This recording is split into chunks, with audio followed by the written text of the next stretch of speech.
52.52. 52.52 toneladas de materia orgánica. Ahora, para poder construirlas, necesitamos agregar abono orgánico.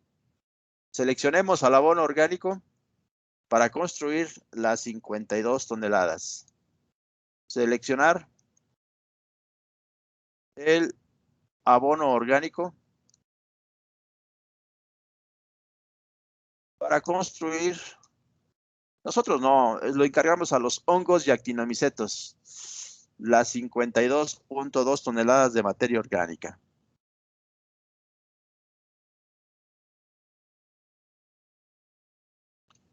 Y aquí nos vamos entonces al más poderoso. Puede ser este. El estiércol maduro es una composta donde la mayor parte es estiércol. Y la composta pues es lo genérico.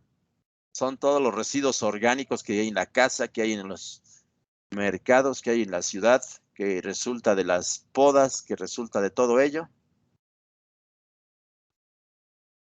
Y cuando se construye de esa manera, su potencia es menor. Cuando se construye a partir de mayormente el estiércol maduro, le pueden agregar ustedes a los estiércoles para formar el estiércol maduro, le pueden agregar, y en ocasiones si es necesario, le pueden agregar al estiércol pajas, como serían en este caso como material de soporte para poder construirlas.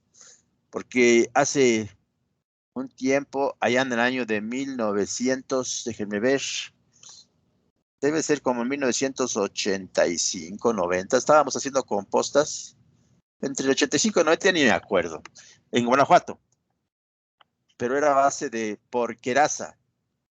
Entonces salía del establo, le íbamos amontonando, regresábamos al día siguiente y estaba deshecha la pila, es decir, tenía demasiada humedad. No era sencillo con esa humedad, entonces, ¿qué fue lo que hicimos? Pues le pusimos algunos pedazos de rastrojo para poder que sirvieran como de base o varillas, o columnas, o traves, eso de la construcción. Y sacrificamos, cuando ponemos las pajas, sacrificamos el contenido de nitrógeno, porque las pajas no tienen, bueno, tienen poco. Bajamos entonces el promedio de nitrógeno de esa composta, pero no la podíamos construir. Por eso yo les decía que el estiércol maduro, cuando sale del establo, pues sale con demasiada humedad, y para construir las pilas es muy difícil. Entonces le tenemos que agregar otro material que pueda servir de base para que se quede la pila bien hecha. Bien, ¿cuál les gustaría de los dos materiales utilizar, compostas o estiércoles maduros? Yo aquí había puesto en el ejemplo, para seguir con el ejemplo, composta. Y la composta, dice aquí, de cada 100 kilos que apliques, 35 kilos se van a dirigir a la humificación. Por eso le tiene un índice de humificación del 35%. Entonces seleccionamos compostas.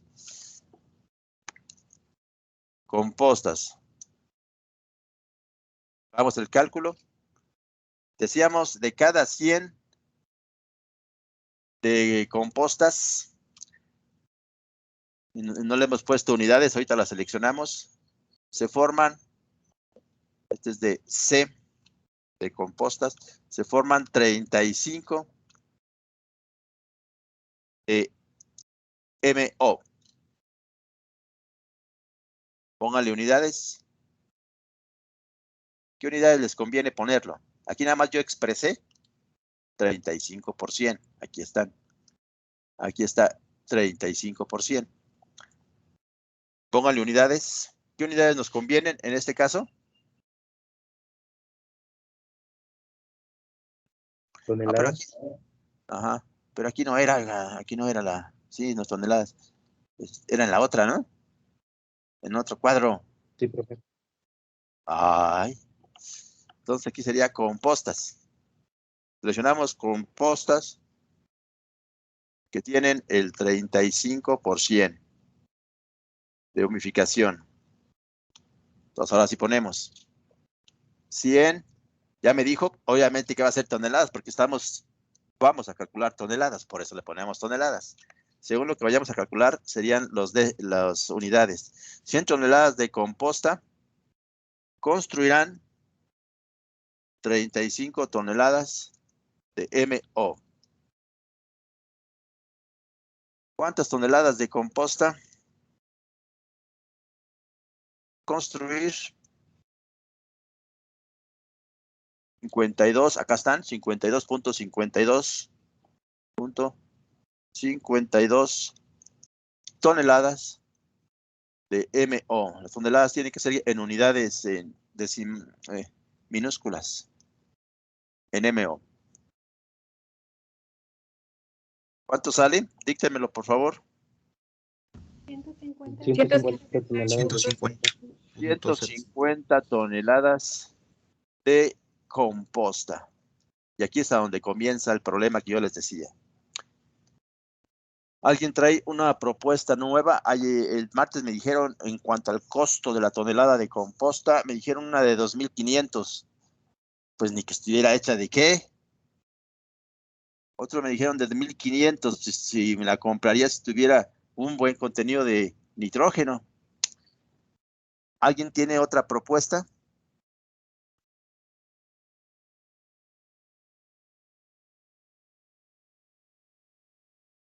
¿No? Muy bien, entonces trabajamos con el promedio de lo que ustedes averiguaron. 2,000 pesos tonelada. ¿A dónde vamos a parar con esos precios?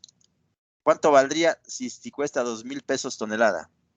Entonces, esto es totalmente impráctico. Yo creo que le reservamos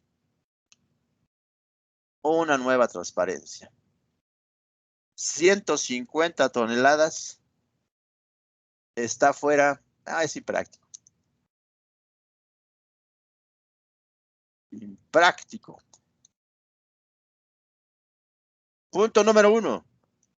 En lo que al agricultor le concierne, inmediatamente muchos agricultores hacen cuentas. Desde el punto de vista en lo económico. ¿Cuánto costaría a 2,000 pesos tonelada? Esta recomendación que haríamos. 300,000. 300,000 pesos. ¿Qué es eso? ¿Quién les va a aceptar una recomendación de esas? Les van a quedar viendo raro. ¿Y ustedes cómo vas a recomendar algo que cuesta 300,000 pesos? Inmediatamente te dicen, me voy por otro lado. Por ahí no tengo yo dinero. Tendría que vender la hectárea y a lo mejor ni me alcanza vendiendo la hectárea para juntar 300,000 pesos y poder comprar su composta que me la quieren dar a 2,000 pesos. Entonces, cuando se habla de abonos orgánicos, no se discute qué es mejor, si el abono orgánico o el fertilizante. Se discute cuánto abono necesitas y cuánto cuesta. Eso es lo que se debe de discutir. No hay duda de que es mejor el abono orgánico si este abono orgánico está bien hecho. Eso no hay duda. Lo que tenemos duda es si lo van a poder hacer, si les van a poder aceptar su recomendación. 2. En lo económico es impráctico en la disposición.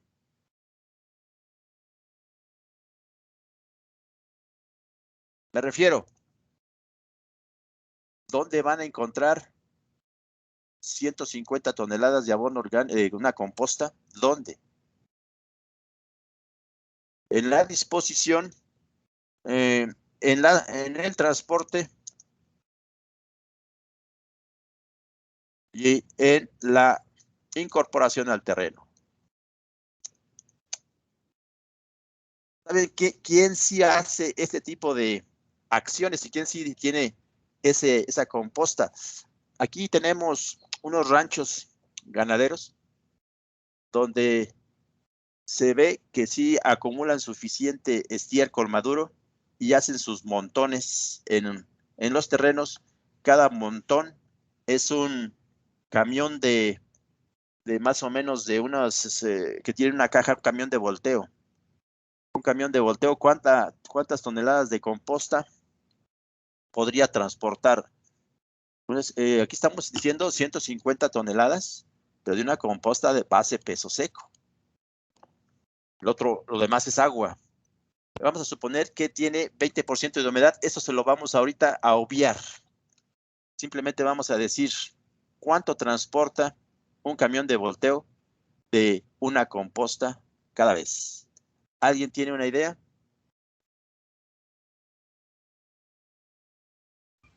$15 toneladas. Esta es arena. Y esta no pesa. La arena, su densidad aparente es 1.7 y la densidad aparente de la composta es 0.6.8. Ya habíamos quedado que no pesa la paja. Entonces, realmente es la mitad de lo que tú me dijiste. Unas 8 toneladas. Entonces, tú requerirías para llevarla a tu terreno, ¿cuántos camiones de transporte? Camiones serían como 18, 19 camiones. 19 camiones. Imaginen ustedes, ya pagaste 300,000 pesos y luego todavía tienes que pagar 18 camiones. Y luego es cada camión la va, como van a ser 18, tiene que distribuir 18 montones a lo largo de la hectárea homogéneamente distribuidos para que después llegues con tu maquinaria y poder esos montones distribuirlos en todo el terreno. ¿Con qué lo harías? ¿Con tu pala? No. Les decía yo, cuando tenemos huertos pequeños, obviamente se puede hacer. Pero cuando tenemos hectáreas de hectáreas de hectáreas, no se puede hacer eso. Y viene una tercera situación impráctica, desde el punto de vista técnico.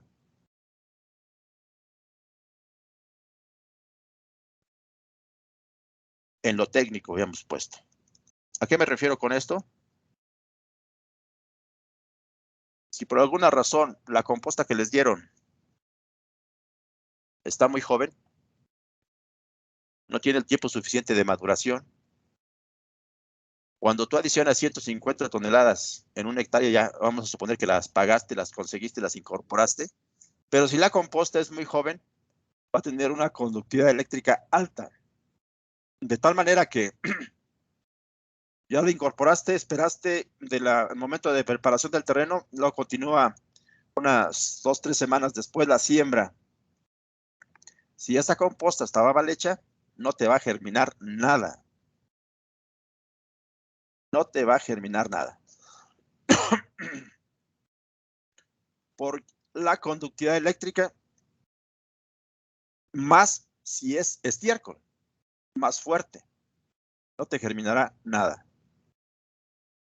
Es decir, todos los componentes del residuo orgánico están frescos, están en proceso, susceptibles de ser procesados por los microorganismos del suelo. Comienza entonces la fase de compostaje en el suelo, donde primeramente se manifiesta, se sueltan todo lo que está soluble, y esto crea salinidad, no te germina nada. Posteriormente comienzan los microorganismos a trabajar como si fuese una composta, comienza una evolución de gases como ácidos sulfídricos. Si es una buena composta, tendrá muchas proteínas, nitrógeno, como las estiércoles, donde algunos aminoácidos son azufrados, de ahí saldrá ácido sulfídrico, también saldrá amoníaco, todo eso también molestaría a las semillas y si hubiera raicillas las mataría. No te da nada. Tendría que ser una muy buena composta. Ya si te la vendieron a 2,000 pesos, debe ser una muy buena composta. Me refiero a buena composta de que haya tenido suficiente tiempo de maduración para que todo lo que ande suelto se lo coman los microorganismos y ya no tenga salinidad. Entonces, eso sí, podrías tener posibilidades, aunque habría que ver, siguiendo a la salinidad, habría que ver su contenido de nitrógeno. Y si resulta que tiene al menos del 1.5, alrededor del 1% de nitrógeno, vas a tener una deficiencia tremenda de nitrógeno en cuanto comience a emerger la planta. Va a ver totalmente amarilla, amarilla, amarilla. Esto es entonces lo que uno debe estar preguntándose cuando se comienzan a recomendar abonos orgánicos. Entonces la pregunta es, ¿qué hacer? ¿qué hacemos? Porque no puedes llegar tú con estas recomendaciones con el agricultor. No te las va a aceptar, pues. Ya no te va a preguntar. Bien, miren, ¿qué hacer? Aquí está lo que acabo de decir, nada más que nosotros lo hicimos de paso por paso.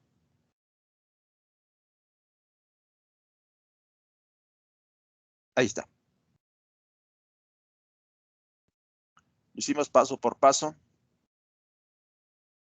Y nuevamente señalamos que eso es inviable. Entonces la pregunta sigue siendo, ¿qué hacer? Tienes que ser cauto para poder establecer o para poder dar una recomendación aceptada por el agricultor, porque es necesario que agregue abonos orgánicos a como dé lugar.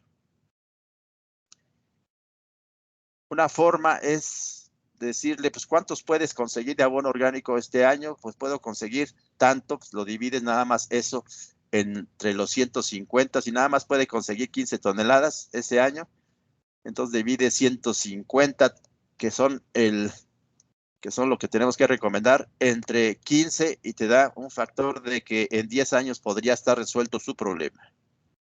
Ya 15 toneladas ya se puede comprometer para comprarlas, pero se puede comprometer mejor si tú le dices, al adicionar tantas toneladas de abono orgánico, vas a sustituir todos los fertilizantes químicos. Dice, bueno, entonces sí. Pero para eso necesitamos un buen abono orgánico, necesitamos el análisis para ver cuánto tiene de nitrógeno, fósforo y potasio. Una vez cubierto lo de nitrógeno, como lo vamos a manejar en el capítulo siguiente, en el de nitrógeno, tendríamos la seguridad de que puede estar cubierto lo demás, a menos de que tenga mucha materia orgánica como los suelos de las Chuapas, Veracruz. Eso sí, tienen demasiada materia orgánica, entonces la dosis de nitrógeno va a ser muy baja, pero como no tienen materia orgánica, eso no requieren abonos orgánicos. Por ejemplo, el Tepozcolula, el ejemplo que traemos. Lo que nosotros seleccionemos para aportar el nitrógeno suficiente para una determinada meta de rendimiento, ese abono orgánico va a aportar, si hace falta micronutrientes, lo va a aportar, si hace falta fósforo, lo va a aportar. Entonces tendremos con toda confianza decirle, vas con tu abono orgánico a sustituir las dosis de fertilizantes químicos, ya no vas a tener que hacer ese gasto, y ahora sí, entonces estarás en posibilidades de poco a poco ir transformando tu terreno en algo más fértil, y vas a ver que al final, a los 10 años, o en función de lo que hayas seleccionado, según sea la dosis de nitrógeno, al final vas a tener un mejor terreno. A los agricultores como que no les gusta esperar muchos años, ¿eh? Ellos quieren ver que la recomendación que vas a dar ese año se transforme en su cultivo bonito, que sea fuerte, que sea en el caso del maíz, que sea de un tallo grueso, que sea frondoso y que salgan cuando menos 2 mazorcas por planta. Habíamos visto anteriormente que pueden formarse muchas mazorcas en cada nudo, se puede formar una. Eso es la genética del maíz. Va echando flores femeninas en cada nudo. No sé exactamente por qué. Si hubo alguna vez a donde fuera posible que llenara todas esas mazorcas. Yo no lo he visto cuando menos 2 o 3 mazorcas. El problema es el desfase que tiene con la espiga, es decir, para la polinización. La polinización es un tiempo breve. Si están abiertos solamente los estigmas de una, esos son los que se fertilizarán. Los de los primeros nudos salieron y murieron porque nadie les hizo caso. Es decir, no había polen, pues, para poder formarlos. Necesitaría que sembraras a diferentes fechas y para que hubiese polen permanentemente en la emergencia de las diferentes flores femeninas y las fueras fertilizando. En fin, cuando menos una, ya no digamos 2, una mazorca pero bonita, lo que le corresponde al genotipo. Ajá. Estamos hablando de eso. Y lo puede pagar esa mazorca el abono orgánico. Los puede pagar, pagar. Ya que habíamos dicho, o pueden hacerlo de esta manera. El cálculo. Ya les di la forma del procedimiento. Ya les di la fórmula, la ecuación. Ahora puede ser por una regla de 3. Aquí dice si por cada 1% que deseo elevar la materia orgánica, necesito adicionar 26 toneladas. No, adicionar. Necesito que sean 16 toneladas. Aquí nos salió por cuánto necesitaríamos elevarlo. 2.2%. 0.02%. ¿A cuánto será? Si 1 es a 26, 2.02, ¿a cuánto será? Pues a 52. Entonces aquí tienen diversas alternativas para poder trabajar en el cálculo. Una vez superado el cálculo, tienen que ahora hacer esa recomendación que sea aceptada por el agricultor. Y lo va a ser cada vez más necesario o urgente hacerlo conforme su suelo no tenga materia orgánica. En el caso del nitrógeno, aquí pongo yo algo, nada más que lo puse de manera muy conveniente. Esto lo vamos a abordar mejor en el capítulo del nitrógeno, porque estuve viendo con Castellanos que este es un poquito alto, este va a ser el 30%. Y estuve viendo también que las compostas no llegan a tanto.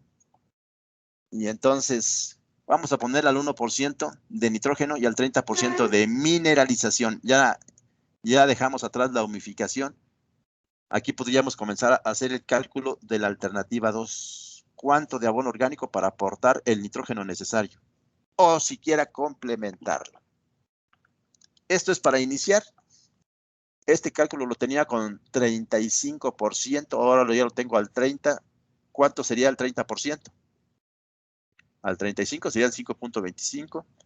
Entonces aquí hacemos el cálculo de por cada tonelada de composta. Dice aquí, su concentración es 1.5 por 100. Aquí está, 100 y 1.5.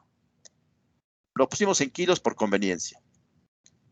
Para poner una tonelada, lo habíamos puesto por toneladas, aquí pondríamos una tonelada. Lo pusimos por kilos y ponemos 1000 kilos para todo referirlo a una tonelada. Pues serían 15 kilos de nitrógeno. Eso ya es más o menos bueno. Pero este nitrógeno, hemos comentado que en el abono orgánico está en forma de proteínas, aminoácidos, ácidos nucleicos. Eso no interesa a la planta.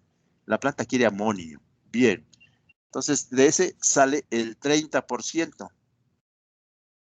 De cada 100 kilos de nitrógeno en la composta, 30 se convertirán en amonio. Se mineralizarán. Es el otro proceso. Ahora hagan el nuevo cálculo. Yo aquí me fui muy conveniente.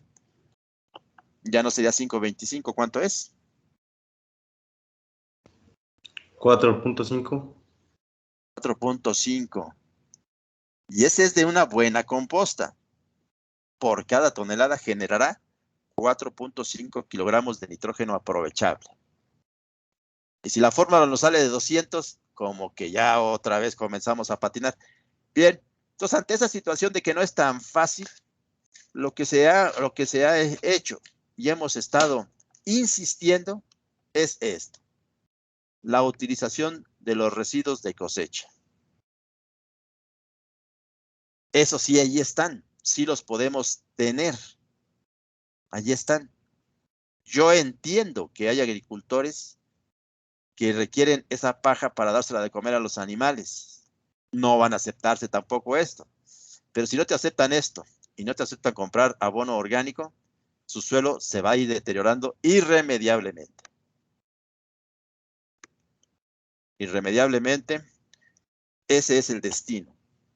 Irremediablemente se va para abajo. Pero hay muchos agricultores que hacen rollos con los residuos de las pajas y después los venden y les hemos hecho los cálculos de todo lo que, a cómo lo venden y cuánto se pueden llevar de ganancia versus lo que implica la inversión al devolverlos al terreno, y les hemos demostrado que con el contenido nutrimental que aportan de las pajas sale o cuesta más que lo que venden el rollo de paja. Entonces, por eso es que recomendamos las pajas. El único problema que tenemos es el nitrógeno.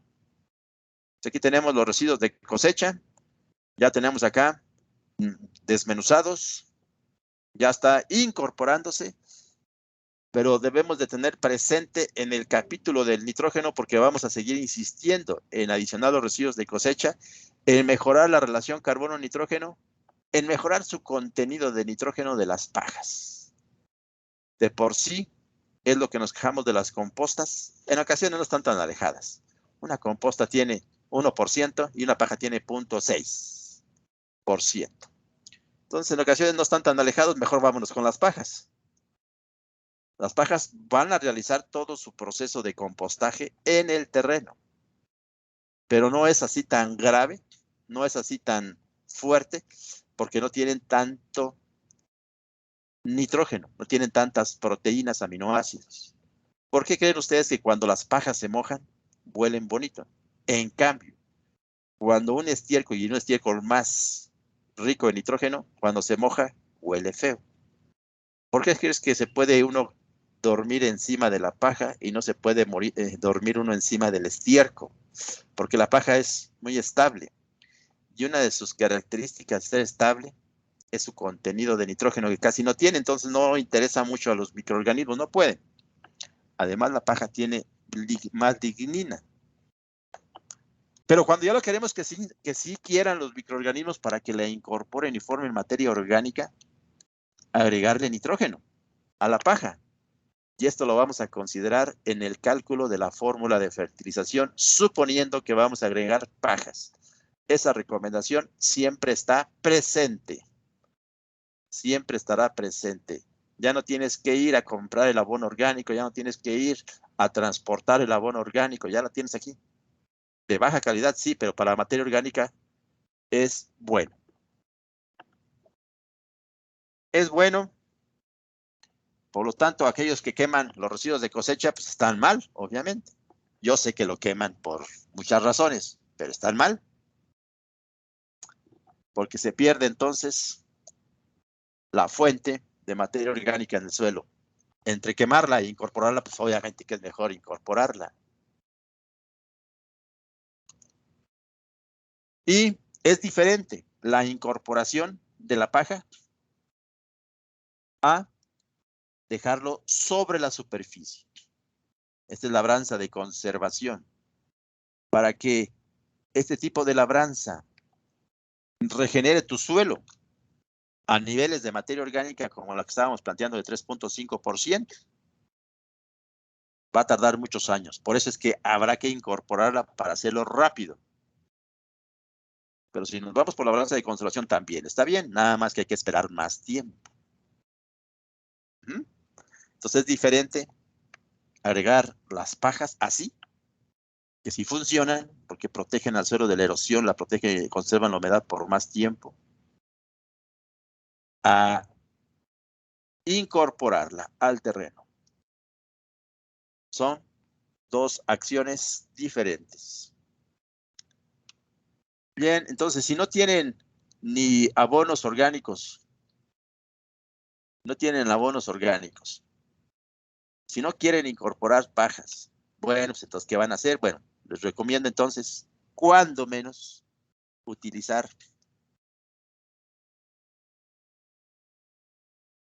sustancias húmicas para que su cultivo, cuando menos, tenga una de tantos beneficios de la materia orgánica en el suelo. Agregar sustancias húmicas. Ya lo habíamos comentado anteriormente. Por acá, déjenme ver, ubicarlo. Ya lo habíamos comentado aquí. Si no tienen abonos orgánicos serían estos. Si no tienen pajas, residuos de cosecha, cuando menos estos, las sustancias húmicas. Y ya todos los beneficios que tiene en el suelo, ya los comentamos anteriormente. Se lo van a poner al follaje para que la planta se beneficie, porque son unos cuantos litros por hectárea.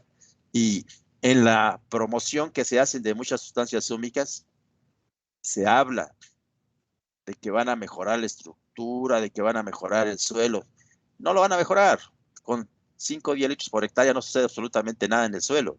Pero lo que sí van a hacer es, la planta se los va a agradecer porque le van a aplicar bioestimulantes.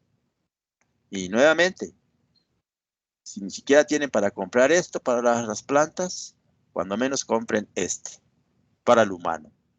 Ácidos fúlvicos para el humano, traídos de Canadá. Entonces no hay duda de que son de altísima calidad para consumo humano. Ya olvídense de las plantas, no tienen dinero. Hay que se las arreglen como puedan. Pero cuando menos ustedes protéjanse con sustancias húmicas, limpien su sangre. Son poderosos quelatantes que van a limpiar de muchos contaminantes como metales pesados. Cuando menos eso. Me parece que sí ya se los había comentado cuando vimos sustancias húmicas. Por eso, mejor pasamos a la tarea 2. Ya tienen una que vamos a revisar ¿cuándo les toca revisar a ustedes? ¿El lunes o el martes?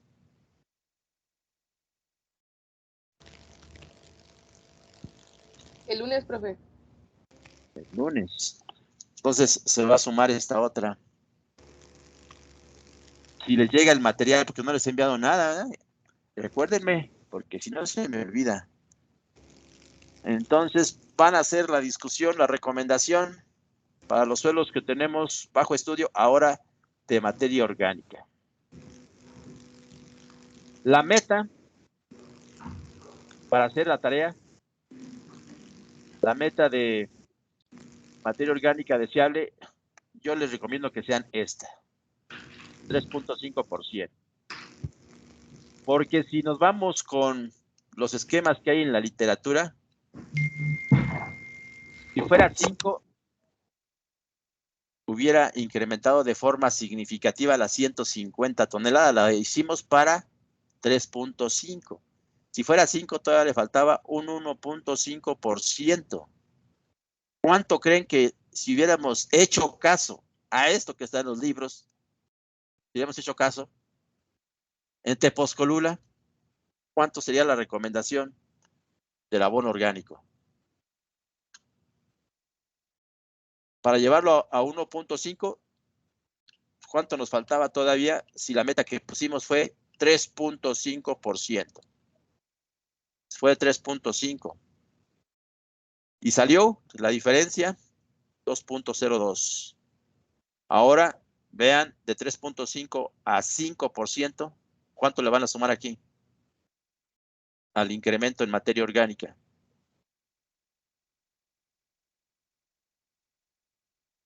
Como otras 100 toneladas, profe. 110. Como otras 100, 110 toneladas, serían 250. ¿Qué es eso? ¿Qué es eso? Pues, ¿qué recomendaciones son esas? Entonces, a eso me refiero yo, que llegaría, si ustedes hacen caso a ese esquema, en Tepozcolula, llegarían rápidamente a la frustración y a la depresión, porque no serían capaces de llevar ese suelo a 5% de materia orgánica sin vender la hectárea. Ya no tendrían problemas, si la venden ya no tendrían problemas, si se quedan con el dinero ya se acabó el problema. Entonces, ¿qué hacer? Aquí les doy opciones y, por favor, cuando hagan las recomendaciones, recuerden alguna de esas opciones. utilicen las alternativas que estamos manejando aquí para que se les quede grabado de qué hacer y no llegar con recomendaciones fuera de lugar. Preguntas para materia orgánica. Profe, yo sí tengo una pregunta ¿De parte de quién? Porque ya no he pasado lista. ¿De parte de quién? de Martínez Mora. Adelante. Sí, para Reyes. el uso de los rastrojos, allí usted menciona que hay que añadirle nitrógeno, ¿no? Pero no dice cuánto hay que añadirle. No, eso lo tomamos en el siguiente capítulo, en la fórmula general de la dosis de nitrógeno. Ahí va incluido. Entonces, no te preocupes, dentro de unas 2, 3 clases ya lo sabrás. Ya lo sabrás. Ok, perfecto. Sí, aunque aquí yo había agregado algo, pero esta situación que había agregado aquí es un poquito alta. Aquí está, mira. Es decir, si consideramos que la paja tiene como 0.6% de nitrógeno, en cada 100 kilos de paja tienes 0.6 kilos de nitrógeno. Si tú la quieres llevar a un buen contenido que sería 1.5% de nitrógeno, ¿cuánto te falta? Tienes 0.6, la vas a llevar a 1.5. ¿Por qué 1.5? Para tener ya suficiente nitrógeno. Les decía 1.5, recuérdenlo para cuando hablen de abonos orgánicos, de ahí para arriba. ¿Cuánto te falta de 0.6 a 1.5? 0.9. 0.9%. Entonces, en cada 100 kilos de paja te faltaría 0.9 kilos de nitrógeno. En una tonelada, ¿cuánto te faltaría?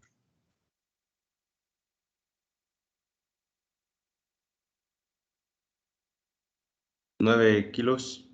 Entonces, aquí está, mira. ¿Alcanzas a ver este azulito que está chiquito? Ahí está. Oh, estaba. Ahí está. Por eso aquí te pongo entre 8 a 10. Más que esta forma sí es un poquito más pesada que la que vamos a recomendar más adelante.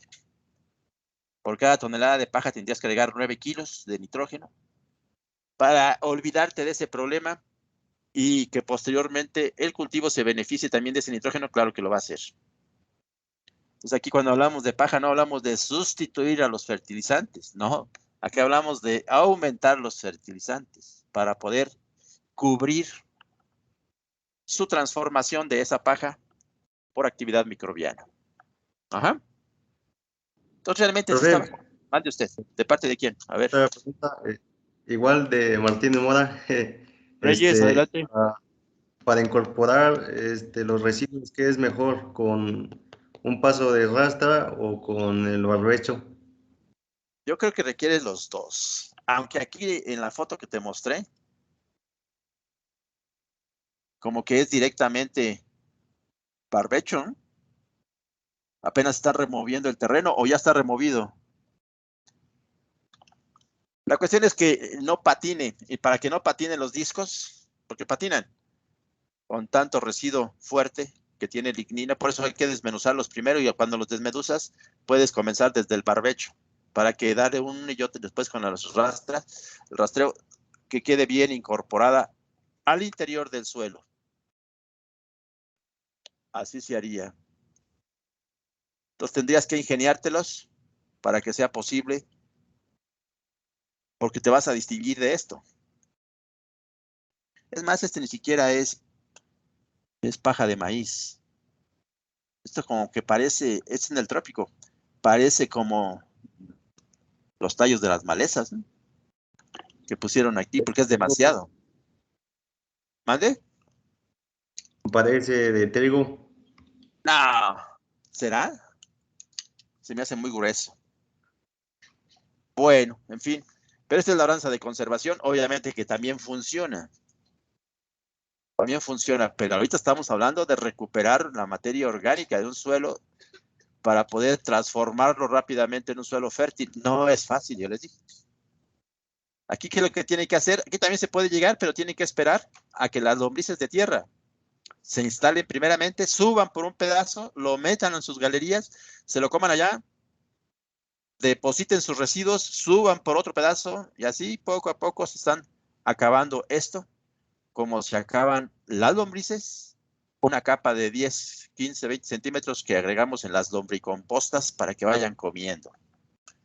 Y luego otra vez otra capa, y aquí se esa capa. Sí se lo acaban, obviamente, pero tiene que estar bien poblado de lombrices de tierra, su terreno. Y ya no hay, si estaba en labranza tradicional, ya no hay lombrices, que no les gusta que las exhiban al sol, ya no tienen dónde comer, si no agregan abonos orgánicos, ¿qué van a quedarse? Ya no hay. Entonces esto, para que sea aprovechado por el suelo, en la formación de materia orgánica, necesita estar repleto de lombrices de tierra. Así está, muchachos. Por eso es que para suplir esa falta de lombrices de tierra tienes que incorporarlos para que de manera directa los microorganismos trabajen. No esperen a que las lombrices vayan por esos residuos, que las lombrices se pueden mover. Los microorganismos no pueden ir caminando por un pedazo de acá arriba. No, eso no puede. Bien, ¿alguna otra pregunta? Yo, profe. ¿De parte de quién? Torres Perea. Adelante. Suponiendo que tomamos la alternativa esa de incorporar los 150 toneladas durante 10 años, ¿acaso durante esos 10 años no se va a ir degradando esa materia orgánica? Bueno, suponiendo que el productor pues obviamente va a seguir produciendo cada año maíz. ¿No se degrada ahí? ¿O cómo es el? Esa opinión está muy elevada. Ya es de maestría. Yo me conformaría que lo hicieras así, pero tienes toda la razón, Leopoldo. Tienes toda la razón. Y me admira que lo hayas visualizado. Es decir, lo que dice Leopoldo es lo siguiente. La que apliquemos este año, las 15 toneladas de este año, sí van a formar la materia orgánica, pero ya cuando lleguemos a los 10 años, ya parte de esa materia orgánica formada hace 10 años también ya se descompuso. Porque decíamos, cada sistema en cada región alcanza un equilibrio. Ese equilibrio lo rompemos cuando agregamos abono orgánico, entonces rápidamente lo nuevo que se forma no es tan estable. Tenemos que estarlo manteniendo. Entonces esa materia orgánica que se formó, que nosotros suponíamos que se iba a formar para sumar las 52 toneladas, ya se descompuso al 10º año. Entonces, ¿cuánto se puede descomponer? A un ritmo como de un 2-3% anual. No hay tanto problema. Entonces puedes tú poner para cumplir, que se cumplan en los 10 años las 52.52 toneladas de materia orgánica. Para que se cumplan esas, para que tener estas 52.52 toneladas, porque al 10º año pues ya no vas a tener estas, sino vas a tener un poquito menos, porque en 10 años las primeras se fueron degradando también.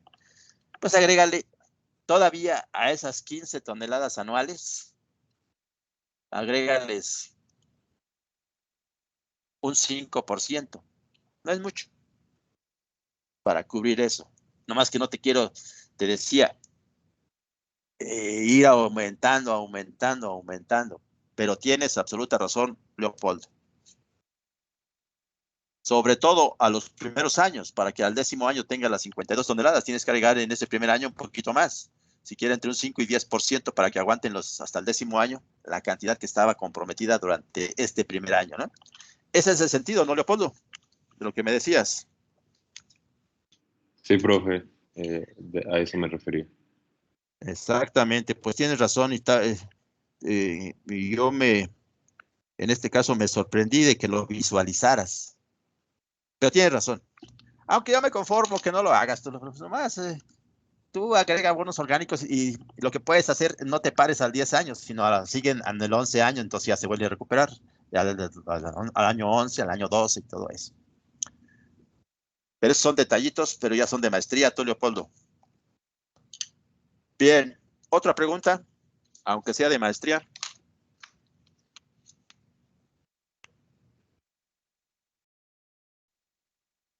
¿Está con nosotros Alonso Vega? Estoy preocupado por Alonso Vega porque no ha podido conectarse por una u otra razón.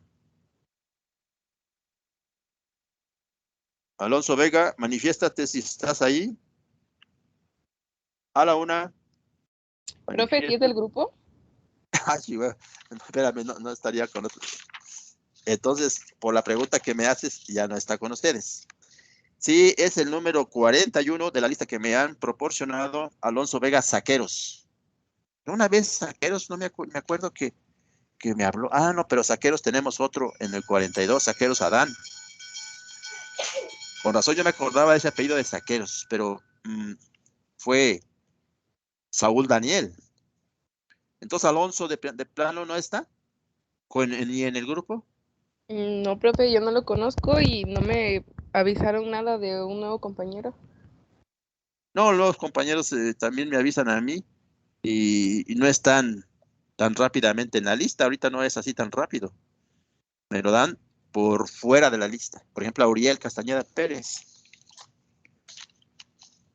Entonces, gracias, lo vamos a borrar. Pero sí está Josafat, Asael, Josafat, ¿estás ahí?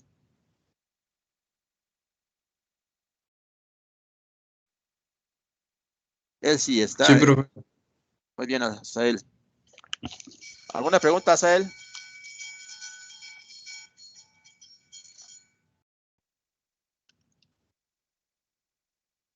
No, yo creo que no, profe, por el momento no. Muy bien, entonces con el permiso de Asael, pasaremos al capítulo del nitrógeno porque ya no hay preguntas. Entonces, cierro este capítulo y nos vamos a... Déjenme ver. Vamos a guardar los cambios, nada más que hice algunos que no deberían estar, pero ya después ya aparecerán en otro grupo. Entonces, tengo todavía el permiso, jefa, para acceder a un nuevo, ¿verdad? Sí, aquí está. Sí, profe, sí. Gracias.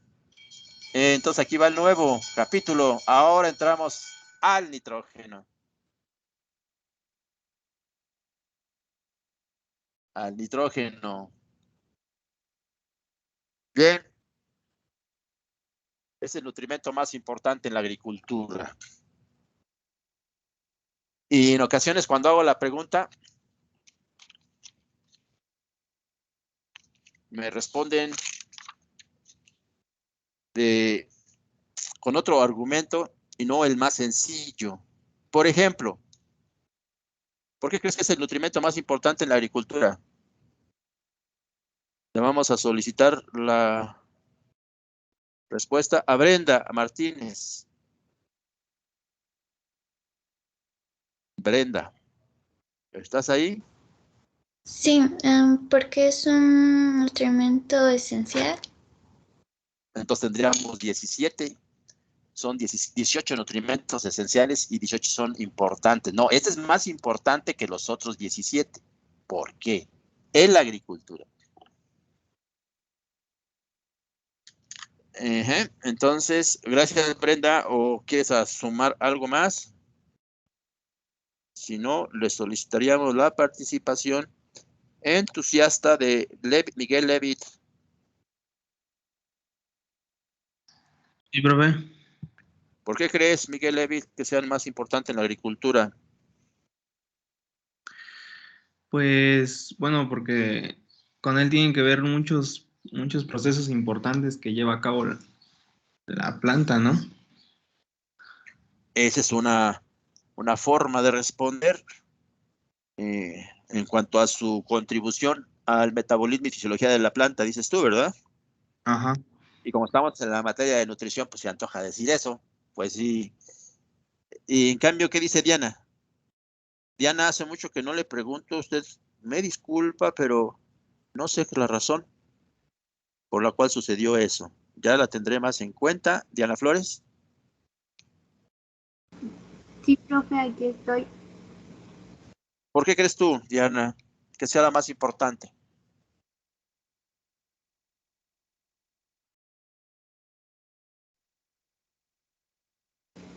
Bueno, yo creo que es el más importante porque pues va a ayudar a formar,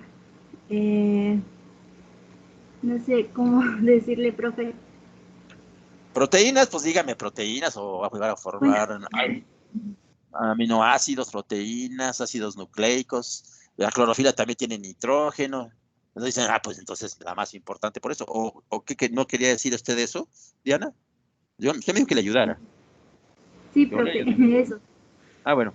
No es por eso.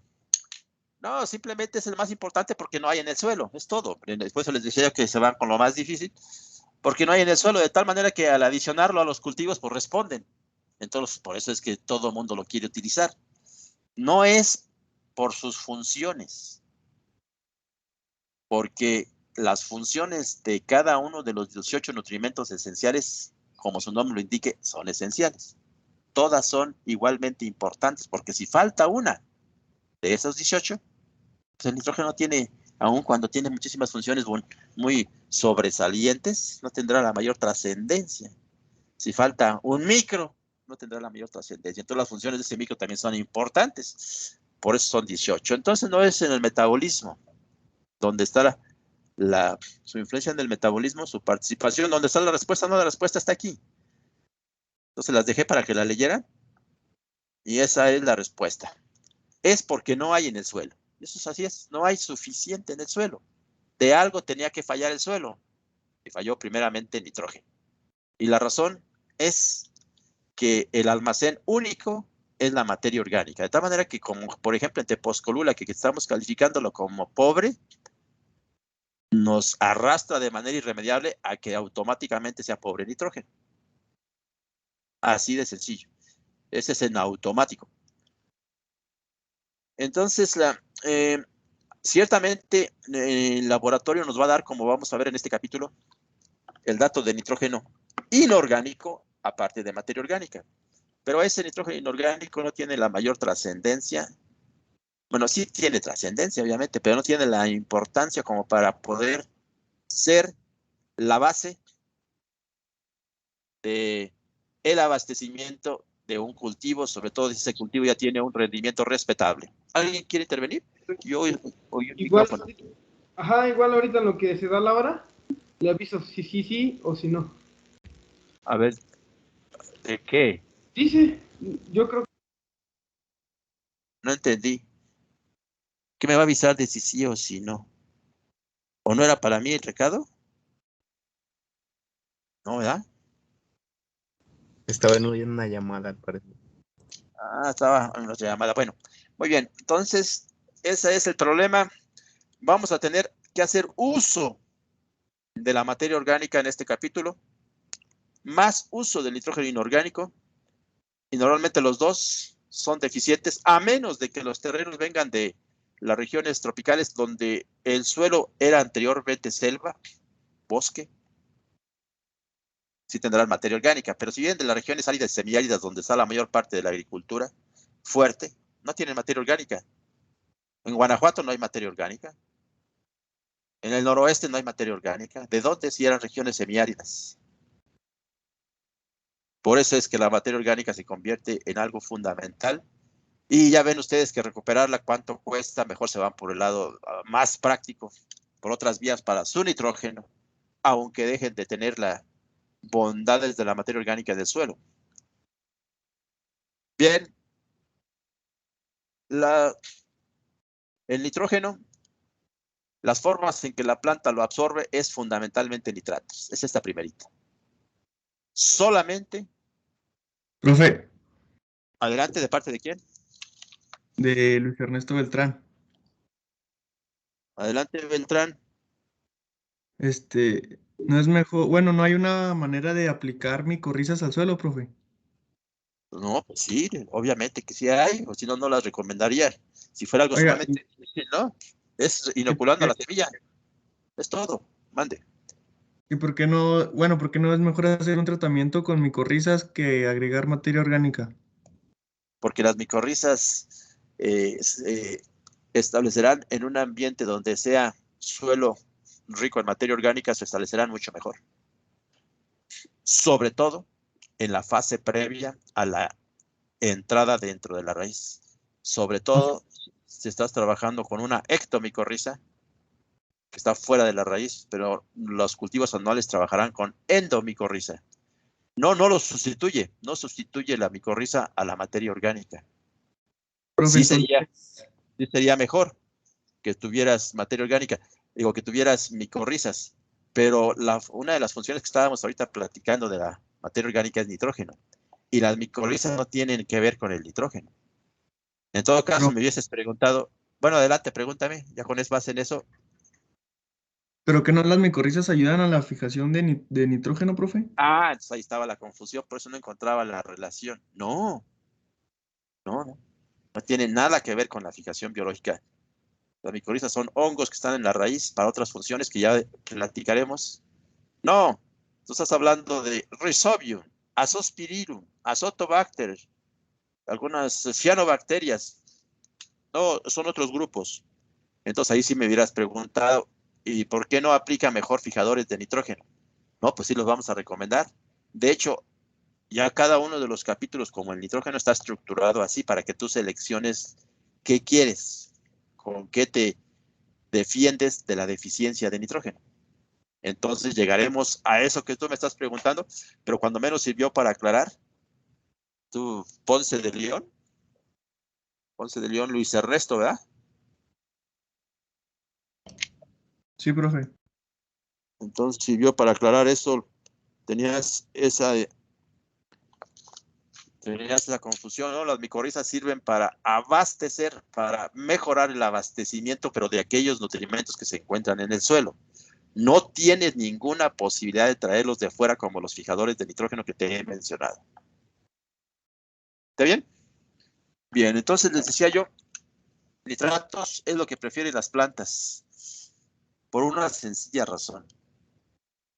Es lo que había cuando las plantas se instalaron. ¿Y por qué había esos nitratos? Porque los microorganismos llevan todo el nitrógeno a nitratos. Por esa razón. Y si no hay nitratos, se comerán el amonio. Es una fase previa a los nitratos.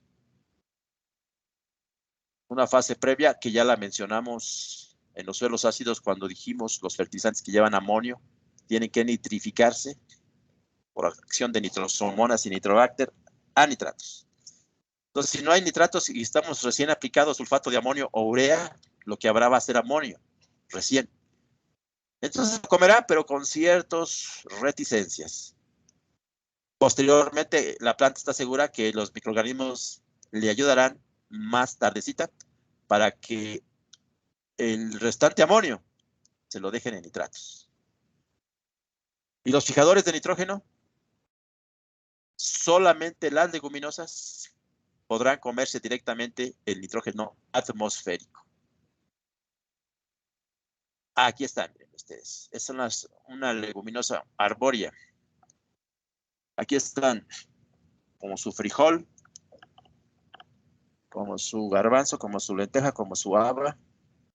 Formará nódulos en la raíz y ya los nódulos son parte de la planta. Adentro está la fábrica de fijación biológica de nitrógeno, adentro de estos nódulos. Y hasta ahí llegará el nitrógeno atmosférico, como el oxígeno se difundirá a través de las membranas celulares para acceder al interior. Tanto el oxígeno como el nitrógeno no tienen problemas para entrar. Por lo tanto, si entra a la raíz y ahí se lo comen, por eso es que decía, las plantas pueden comer nitrógeno atmosférico, pero solamente serían las que tienen los nódulos de Rhizobium, que son nada más las leguminosas. Hagan esa aclaración, no vayan a decir, no, las plantas comen nitrógeno atmosférico. Y luego te van a preguntar, ¿y quién te dio? ¿Qué profesor te dio nutrición? No, espérense. No, mejor mencionen nitratos y amonio. Hay unas plantas que sí se acostumbran más al amonio. ¿Cuáles son esas?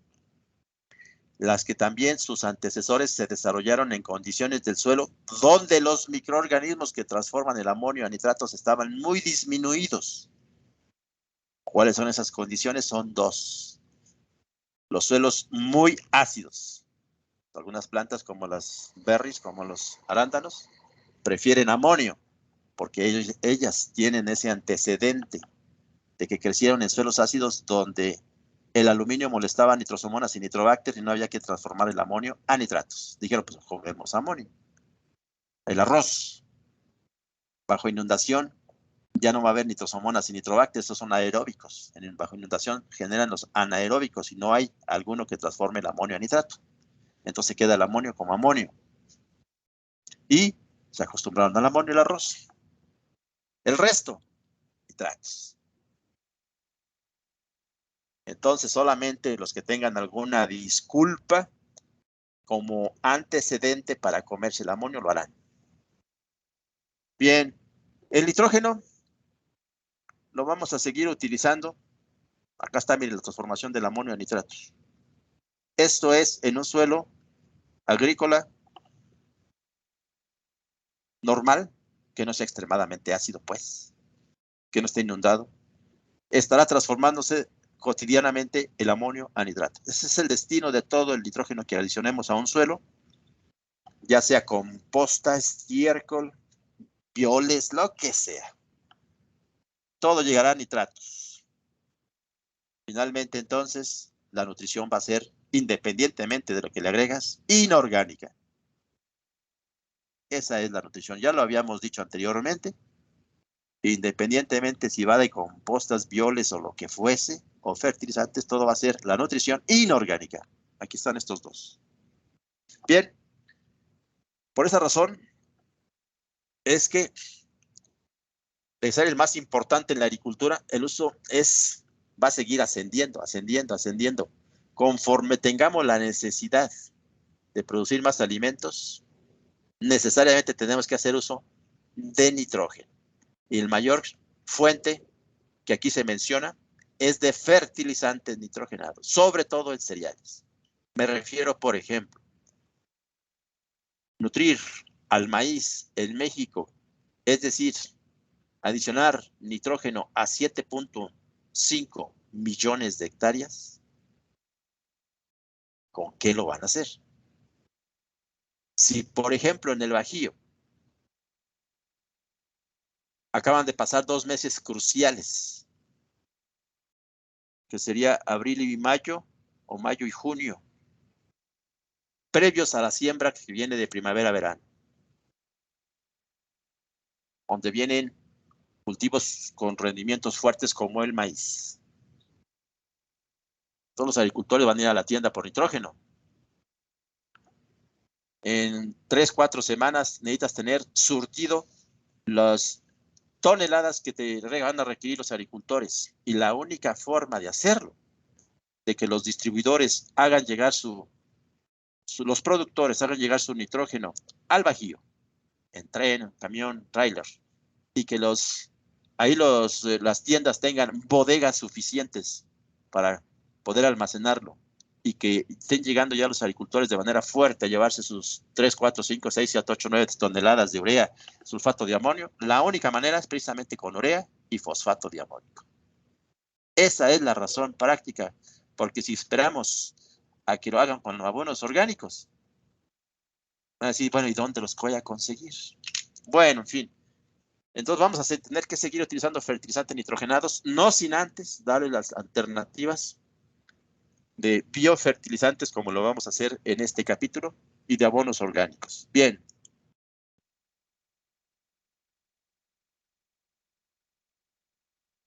Les decía yo que lo natural es que en el suelo haya nitratos. Aquí están la mayoría de los suelos con pH de 5, 5, 8, 5, aireados, con plena actividad microbiana. El nitrógeno estará todo.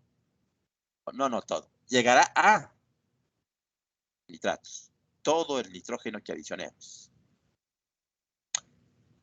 Abonos orgánicos o fertilizantes químicos o biofertilizantes de vida libre, azospirina, azotobacter, también tendrán que dejar su nitrógeno cuando muera su cuerpo para ser llevado a amonio y nitratos. Y nitratos lo harán.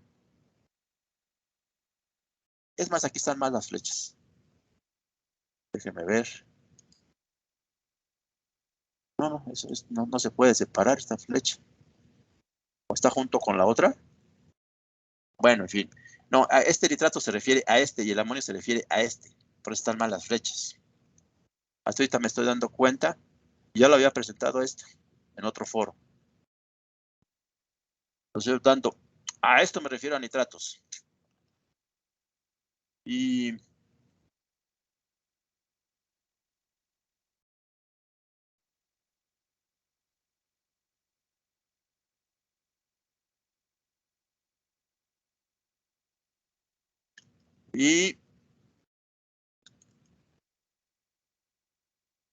a este otro, al amonio, a este. Y por lo tanto, esto, hoy tampoco lo puedo borrar. Bueno, después lo borro. No pude. Bien, el nitrato es el que se encuentra normalmente en los suelos y eso es gracias a la actividad microbiana, por eso es que se acostumbraron las plantas y es el que se encuentra más concentrado de los dos, y el nitrato, como nadie se une con él en el suelo, está muy concentrado, peligroso porque se puede lixiviar, pero suficiente para que el flujo de masa, si es un suelo rico en nitrógeno, haga llegar a la pared celular, que sería la mesa, de donde se sirve la membrana, el suficiente nitrógeno. En cambio, el amonio, miren ustedes cómo está la concentración. Es el nitrato, el que explica la gran movilidad y del nitrógeno en el suelo, tanto a la raíz como fuera del suelo. En cambio, el amonio es el que abunda en suelos que tienen pH extremos, menores de 5,5, o no hay aireación como en los suelos inundados. La actividad microbiana lo deja en amonio. Entonces, las plantas que ahí se desarrollaron, sus antecesores se acostumbrarán al amonio, comerán también un poquito más de aminoácidos que este, pero más que nada lo harán como fuente de bioestimulantes. Como fuente de nitrógeno que coman aminoácidos sería muy, muy difícil, pero sí son bienvenidos, y menos en nitratos. Saca más amonio, más nitratos arriba y menos nitratos abajo. No obstante que, y con esto terminaríamos el día de hoy, no obstante que sucede algo contradictorio en la nutrición. Pues las plantas, la mayoría prefieren nitratos. Llegan por flujo de masas a la pared celular de donde se sirve la membrana, y aquí está la membrana absorbiendo de forma activa, es decir, hay transportadores a nivel de membrana para pasarlo del exterior al interior, en el cual invierten energía.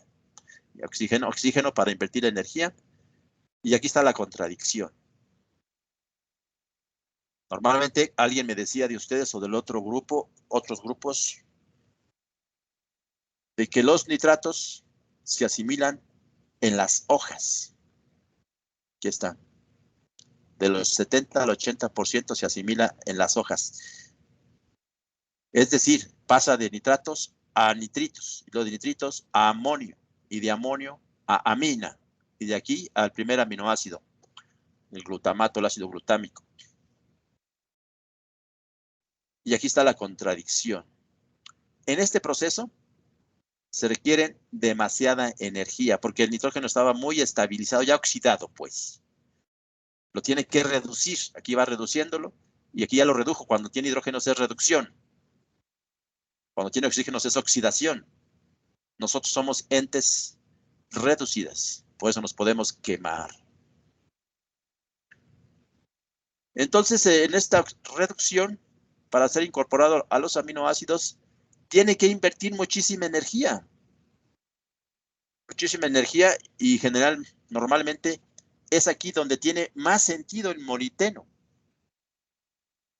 Con la nitrato reductasa y la nitrito reductasa, las dos enzimas que se encargan de transformar en las hojas, en las células de las hojas, el nitrato, están la participación del molibdeno y del hierro. Y si nosotros alimentamos, se han hecho trabajos, el hierro es una de sus funciones, pero el molibdeno casi es de las únicas funciones que tiene el molibdeno. De tal forma que si le damos puro amonio a la planta, se molesta. Pero ya casi no necesita molibdeno. Casi no. En cambio, hierro sí, es una de sus funciones, tiene muchísimas más, pero el molibdeno como que está muy limitado a esta. En las enzimas de transformaciones nitrato reductasa y nitrito reductasa. Y para poder romper la molécula de esta molécula y poder sumarle el hidrógeno requiere un montón de energía. Y aquí está la contradicción. En cambio, o aquí está también lo siguiente. Requiere oxígeno cada célula de la raíz para que los carbohidratos que le envía de la parte superior la hoja, para poder absorberlos, también los carbohidratos, y también aquí en la misma hoja, los carbohidratos que requiere, todo es transformado a ATP para poder disponer de esa energía y andar de un lado para otro en las reacciones químicas. Entonces, tanto en el suelo, digo, en la raíz, como en la parte aérea, se requiere que oxigene. ¿Y dónde decíamos que normalmente falla? La oxigenación del suelo para llevar a cabo la absorción activa. Bueno, la contradicción es esta. Este es el nitrato. El amonio también lo absorbe. Hay transportadores para amonio a nivel de membrana, es decir, sitios selectivos por donde le toca entrar al nitrato y sitios selectivos por donde le toca entrar al amonio. Todo se invierte energía para poder hacer posible. Y en la asimilación del amonio, la mayoría se lleva a cabo en raíces. Y aquí está la contradicción, miren ustedes. Aquí se requiere, para asimilar el nitrato, 20 ATPs. Parte en la raíz y mayor parte en las hojas. Y para asimilar el amonio, para llevarlo a las dos partes a amina, 5 ATPs. Entonces se requiere 4 veces más energía en este proceso del nitrato que en el proceso del amonio. Porque dividan ustedes 20 entre 5, ¿cuánto les da? 4. Podemos decir entonces que requiere más energía en la absorción y en la asimilación del nitrato que del amonio. Entonces uno se hace la pregunta, bueno, entonces, ¿por qué prefiere nitratos? Si sabe la planta que va a gastar más energía para poder llevarlo a amina y de allí aminoácido. ¿Por qué no se conforma con el amonio? Si está más cerca, ven ustedes, aquí nada más es una sola flecha, aquí son 3. Y esta sola flecha no requiere tanta energía, porque ya nada más quitarle 2 hidrógenos ya es relativamente sencillo que ponerle hidrógenos, quitarle el oxígeno, que está muy estabilizado, por eso se dice todo aquel que está oxidado, pues ya es más estable o más inactivo, ya no reacciona. Muy bien. Y queda la pregunta para la siguiente clase. ¿Por qué entonces si la planta prefiere nitrato sabiendo que va a invertir muchísima energía para poder asimilarlo, comparado con amonio para poder asimilarlo? Cuando menos aquí 4 veces. Y aquí la oxigenación para tener esa energía a nivel de la absorción, cuando menos 5 veces. Se requiere ATPs aquí en las membranas para absorberlo. Se requiere ATPs acá, tanto en las células de las raíces como en las células de las hojas ATPs. Podríamos decir entonces 4 veces más energía para absorber el nitrato que el amonio. ¿Por qué la planta entonces no se queda con el amonio? Me refiero, lo establece como prioritario y que sea el que prefiera, el preferido. Eso se queda para la siguiente clase. Y ahorita dejamos solamente para alguna pregunta que tengan. Veamos. Estoy monitoreando para que no se molesten los que casi no les pregunto. Entonces trato de que, por ejemplo, Pedro Juan, casi no te pregunto, Pedro Juan. ¿Estás ahí? Sí, profe. Buen día, Pedro Juan. Entonces, Pedro Juan, ¿tienes alguna respuesta? Nos esperamos para la siguiente clase en la pregunta de que por qué prefieren nitratos sabiendo que tiene o requiere muchísima más energía, mucha más que para asimilar el amonio. ¿Tienes alguna opinión o nos esperamos para la próxima clase? No, profe, para la próxima semana. Para la próxima clase. Sí, la próxima semana. No, mañana, ¿verdad? ¿O cuándo? Déjame ver. La próxima semana. Muy bien, entonces nos vemos la próxima semana con el permiso de Pedro Juan. Que pasen ustedes buena tarde. Y les estoy debiendo la presentación de pH, ¿verdad? Y la de materia orgánica, las dos. ¿Ya les estoy debiendo o ya les envié la de pH? Nos mandó hasta las 5 y esa creo que es la 8, ¿verdad? Ajá, es que me pasé una. Entonces, nos envía hasta las 5. Yo acá averiguo, entonces me parece que no, sí les envié las 6 por allí. Yo averiguo, pero ya me diste que les llegó hasta las 5, ¿no? Entonces, espero que hoy por la tarde se los haga llegar. Si no, me recuerdan, por favor, usted, jefa. Gracias y nos vemos el lunes, entonces. Sale, profe. Hasta luego, profe. Hasta luego. Hasta luego. Sí, sí. Profe, cuídese. Sale, Hasta profe, nos luego. vemos.